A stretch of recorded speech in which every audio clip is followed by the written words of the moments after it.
নবী করিম সাল্লাল্লাহু আলাইহি ওয়াসাল্লাম বলেছেন, লাইলাতুল কদর আমি পেয়েছি। কপালে কাদা মাটি ছিল, বৃষ্টি হচ্ছিল, তার মানে ওই রাতে বৃষ্টি হতে পারে, ওই রাতে বৃষ্টি হতে পারে। লাইলাতুল কদরের আলামত রাতের বেলা বৃষ্টি হতে পারে।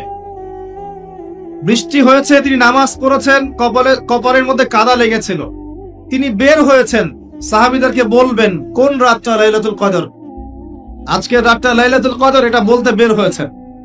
বের হয়ে দেখছেন দুজন মুসলিম আপোষে ঝগড়া করছে। লিসেন টু মি, দুজন মুসলিম আপোষে ঝগড়া করছে। আমরা বলি না যে মুসলিমদের মাঝে ইখতিলাফ গুলো রহমত, আমরা বলি না? দুজন মুসলিম আপোষে ঝগড়া করছে, এই কাজটার কারণে আল্লাহ রাব্বুল আলামিন নবী সাল্লাল্লাহু আলাইহি ওয়াসাল্লামের হৃদয় থেকে এই কথাটাকে তুলে নিলেন। তিনি আর বললেন না এক্স্যাক্টলি কোন রাতে লাইলাতুল কদর ছিল, তিনি বলতেই বেরিয়েছিলেন যে কোন রাতে লাইলাতুল কদর ছিল। আমাদের ইখতিলাফের কারণে আমরা সেই নির্দিষ্ট রাতটাকে হারিয়ে ফেলেছি। তবে এর মধ্যেই খায়ের আছে, এর মধ্যেই কল্যাণ আছে। আরবিতে একটা প্রবাদ আছে, কুল্লু শার ইউজাদু ফিহিল খায়র, প্রত্যেকটা অকল্যাণের পিছনেই কোনো না কোনো কল্যাণ আছে। নির্দিষ্ট করে বলে দিলে আমরা বাকি রাতগুলো জাগতাম না। নবী সাল্লাল্লাহু আলাইহি ওয়াসাল্লাম এখন বললেন যে আমাকে ভুলিয়ে দেওয়া হয়েছে কোন রাত, তোমাদের ঝগড়ার কারণে। অতএব তোমরা শেষ দশকের বিজোড় রাতগুলোকে তালাশ করো।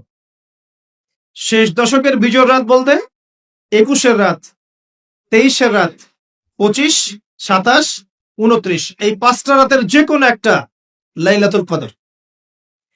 এই রাতে ইবাদত করলে এত নেকি হচ্ছে, কারণটা কি? রাত আর দিন কি ডিফারেন্ট কিছু? প্রত্যেক রাতেই কিন্তু আল্লাহ পাক প্রথম আসমানে নেমে আসে, প্রত্যেক রাতে, শুধু শবে বরাতের রাতে নয়, শুধু নিসফে শাবানের রাতে নয়, কিন্তু প্রত্যেক রাতেই আল্লাহ পাক প্রথম আসমানে নেমে আসেন। তিনি কিভাবে নেমে আসেন এটা ব্যাখ্যা করার দরকার নেই আমাদের। আল্লাহ পাক বলেছেন নেমে আসি, বাস আসি।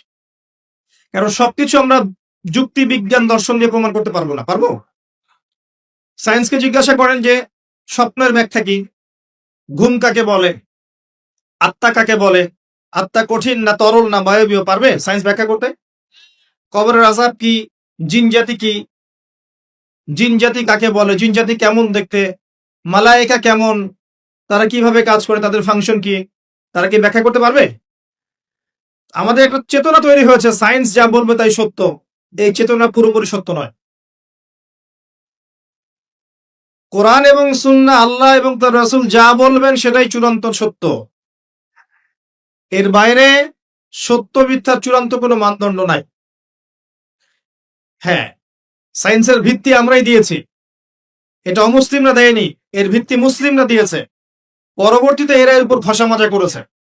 এখন সায়েন্টিফিক এবং টেকনোলজিক্যাল রেভলিউশন আসছে পশ্চিমা সভ্যতা থেকে। কিন্তু এই সভ্যতার ধারক বাহক ছিলাম আমরা। সভ্যতা এদের দ্বারা শুরু হয়নি, সভ্যতা নবীদের দ্বারা শুরু হয়েছে। আল্লাহ নেমে আসেন, ব্যাস নেমে আসেন। নেমে এসে আল্লাহ পাক কি বলেন? আল্লাহ পাক 3টা কথা বলেন। রাতের শেষ অংশ, রাতকে ভাগ করেন। যদি 6টার সময় রাত শুরু হয়, রাত কিন্তু রাত 12টায় শুরু হয় না, সূর্য ডুবে গেলেই রাত শুরু হয়, এটাই ইসলাম। এখন 6টা থেকে আপনি এই 5টা পর্যন্ত সময়টাকে 3 ভাগে ভাগ করেন। শেষের অংশ ধরে নেন যে 1টা থেকে 5টা, কথার কথা আমি এস্টিমেট করলাম, এই সময়টুকুতে আল্লাহ রাব্বুল আলামিন কাছে নেমে আসে প্রথম আসমানে, অর্থাৎ তার রহমত নিকটবর্তী হয় এবং তিনি আহ্বান করতে থাকেন 3টা জিনিস। 1, কে আছো আমার কাছে কিছু চাইবে, যা চাইবে আমি তাই দেব। 2, কে আছো আমার কাছে ক্ষমা চাইবে, আমি তোমাকে মাফ করে দেব।